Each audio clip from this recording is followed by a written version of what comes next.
seas and oceans on the map, you might think that they just flow into each other. It seems like there's only one big ocean, and people just gave different names to its parts. Well, you'll be amazed how vivid the borders between them are. The border between the Pacific and Atlantic Oceans is like a line between two worlds. It's as if the two oceans meet at an invisible wall, which does not let them flow into each other and mix their waters. Why on earth does it happen? We know for sure there is no invisible wall inside, and water is water. What could interfere with its mixing?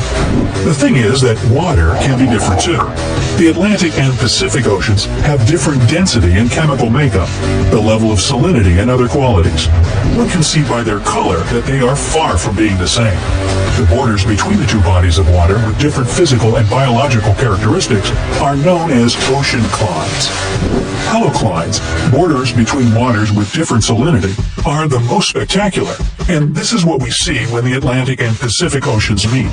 The famous explorer Jacques Cousteau found this when he was deep diving in the Straits of Gibraltar. The layers of water with different salinity looked like they were divided with a transparent film, and each layer had its own flora and fauna.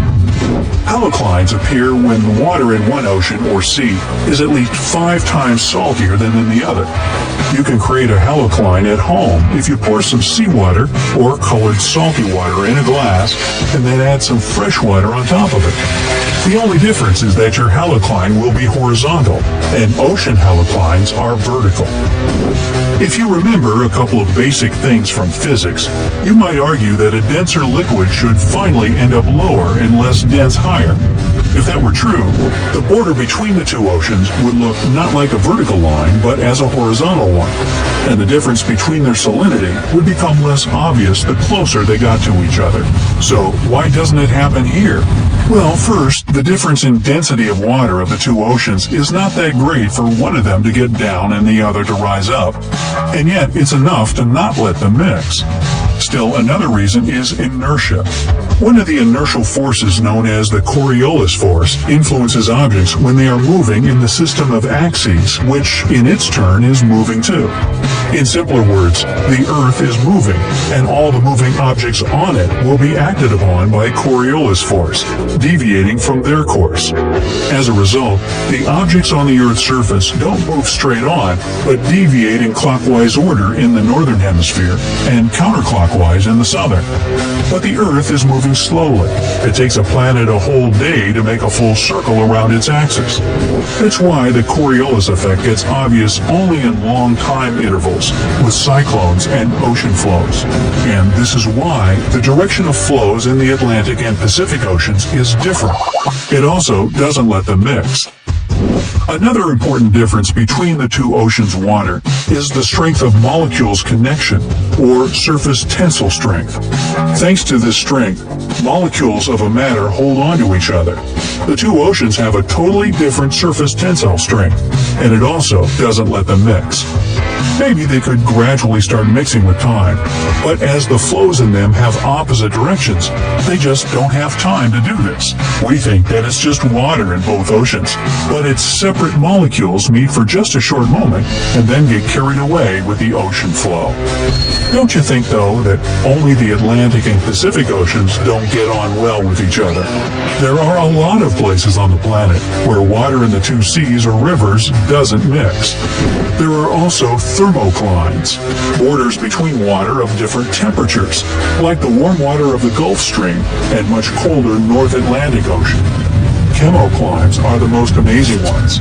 These are borders between waters having different microclimate and chemical makeup. The Sargasso Sea is the biggest and most widely known chemocline. It is a sea within the Atlantic Ocean, which has no shores, but you've got no chance not to notice it. Let's have a look at some other spectacular clines on the planet. 1. The North and Baltic Seas. These two seas meet near the Danish city of Skagen. The water in them does not mix because of different density. Sometimes you can see the waves of the two seas clash into each other, making foam. And yet their water mixes gradually. That's why the Baltic Sea is slightly saline. If there had been no water coming to it from the North Sea, it would have been a huge freshwater lake.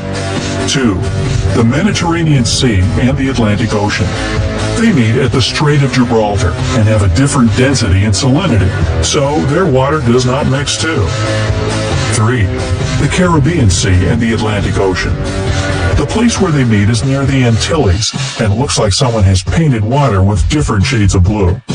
Another place where these two meet is the Eleuthera Island of the Bahamas. The Caribbean seawater is turquoise and the Atlantic Ocean water is dark blue. Number 4. The Suriname River and the Atlantic Ocean meet near Paramaribo in South America.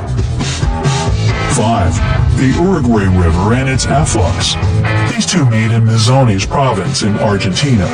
One of them is clean to be used in agriculture, and the other gets almost red because of loam during rainy seasons. 6. The Rio Negro and Solimões rivers, part of the Amazon River. 6 miles from Manaus in Brazil, Rio Negro and Solimões rivers run into each other, but don't mix for about 2.5 miles. The Rio Negro is dark and Solimões light. They have a different temperature and speed of flow. 7. Moselle and Rhine. They meet at Koblenz, Germany. Rhine has lighter water and Moselle darker. 8. Ilz, Danube, and Inn.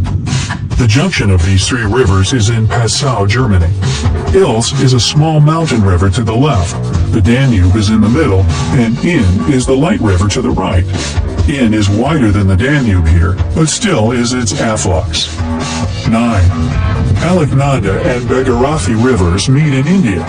Alaknanda is dark, and Bhagirathi is light. 10. Irtysh and Ulba flow into each other in Kazakhstan, near the city whose name you'll never be able to pronounce, nor will I. You give it a shot. The Irtysh has clean water and Ulba cloudy. Number 11. The Jialing and Yangtze rivers meet in Chongqing, China. The Jialing is clean and the Yangtze is brown. 12. Irtysh and Om. These 2 rivers flow into each other in Omsk, Russia. The Irtysh is cloudy and the Om pure and transparent. 13. Chuya and Katun rivers meet in the Altai Republic, Russia. The water of the Chuya has an unusual cloudy white color here and looks dense and thick. Katun is clean and turquoise. Flowing into each other, they form a single 2-colored flow that does not mix for some time. 14. The Green and Colorado rivers. The place of their junction is Canyonlands National Park in Utah, USA. Colorado is brown and green is, green. The colors of these rivers go through rocks with different chemical makeup. That's why they have such a big contrast of colors. 15. The Rhone and Arve rivers. They flow into each other in Geneva, Switzerland. The Rhone is a pure river that flows out of the Lake of Geneva. The Arve is cloudy as it gets its water from the glaciers of the Chamonix Valley. So, what do you think about all this water? Of course it's a bad joke.